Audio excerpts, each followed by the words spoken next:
The first parliamentary report decrying the cruelty of the Australian live export trade was delivered in 1985. Live sheep export, the Senate report found, was not compatible with good animal welfare. But it was also profitable and deemed necessary for the livelihoods of Australian farmers. The first statement remains true. The second is less clear. Sign up to receive the top stories in Australia every day at noon. The committee, said the 1985 report, came to the conclusion that, if a decision were to be made on the future of the trade purely on animal welfare grounds, there is enough evidence to stop the trade. The trade is, in many respects, inimical to good animal welfare, and it is not in the interests of the animal to be transported to the Middle East for slaughter.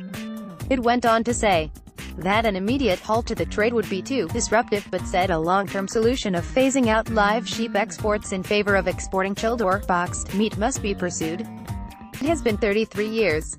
That long-term solution has been repeatedly delayed. Despite the outrage and disgust that followed the release of footage showing conditions on Australian sheep ships headed to the Middle East, and the resulting ministerial reviews and promises for change by the industry, it is likely to be delayed again. On Friday, the Agriculture Minister, David Littleproud, told ABC AM host Sabra Lane that Australian farmers needed the live export trade. He said it was naive to assume the growth of the middle class in Australia's key live sheep import countries of Kuwait, Qatar, United Arab Emirates and Oman meant the chilled meat trade could replace live export. The reality is there is going to be a demand for live trade for some time, and if it's not our cattle, it's not our sheep, it's going to be someone else's. Littleproud said. Labour's agriculture spokesman Joel Fitzgibbon suggested Australia might one day pull out of the trade, but said it should be an orderly transition. His Western Australian counterpart, Alana McTiernan, has suggested the same thing, citing the growth of the chilled or boxed meat trade to key live export markets.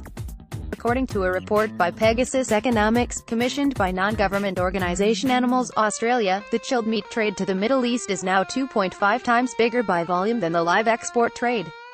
It said the economic impact to WA farmers of ceasing the trade would be $9 million, or about $2,000 per farmer, based on an assumption that farmers get an $8 premium per head for selling to live exporters. There is no support for the contention that the live sheep export trade somehow underwrites the domestic sheep prices, the report said. That was disputed by the WA Farmers Federation, which released a report on Friday by market analysts Mercado that said there was a price interdependence and that cutting the trade and selling an extra 1.6 meters sheep a year on the domestic market would drive down prices by between 18 and 35%. Facebook, Twitter, Pinterest. A distressed sheep on board livestock carrier Awasi Express.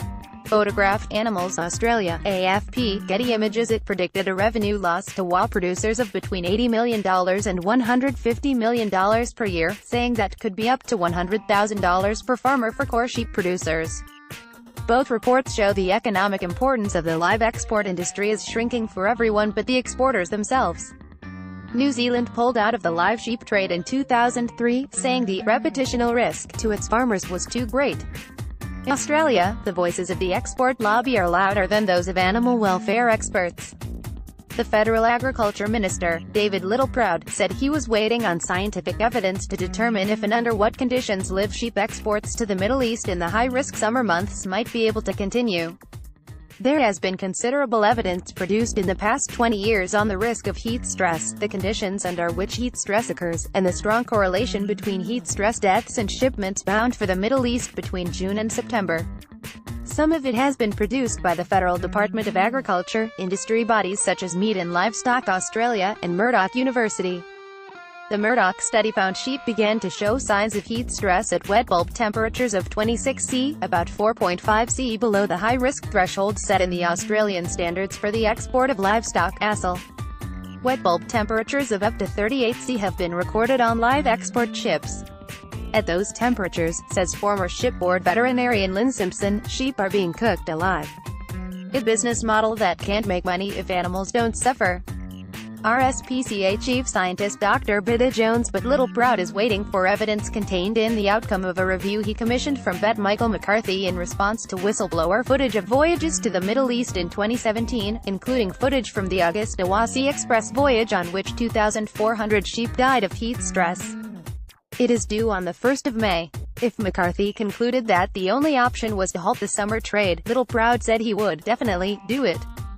If I am looking at evidence that Dr. McCarthy comes back with that says there is no way in any sense that this could be undertaken, then we have to listen to that, he said. We have to listen to the scientific evidence. The opposition leader, Bill Shorten, has called for an immediate suspension of shipments and a 3-month ban over the Middle Eastern summer, saying anyone who allowed it to continue after seeing the Awassi footage was a monster. But Shorten is not backing a private member's bill by government MP and former sheep farmer Susan Lay to end the trade for good. At the very least, the McCarthy review is likely to recommend a reduction in stocking densities, an improvement in shipboard ventilation, and possibly the installation of air conditioners, all of which subtract from the bottom line. Little Proud has described mass mortality events such as that on the Awassi as the actions of a few rogue exporters who can be cut like a cancer out of the industry, but one of the biggest contributions to that cruelty, the cramped conditions, is built into the government regulations.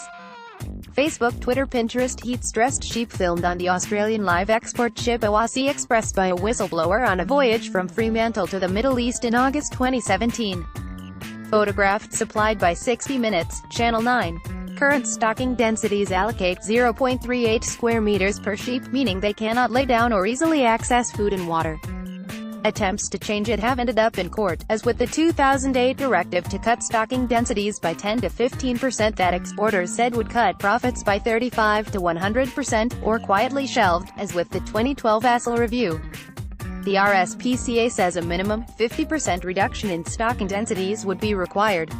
By their own reckoning, exporters cannot afford more than a token reduction. It's a business model that can't make money if animals don't suffer. RSPCA Chief Scientist Dr. Bidit Jones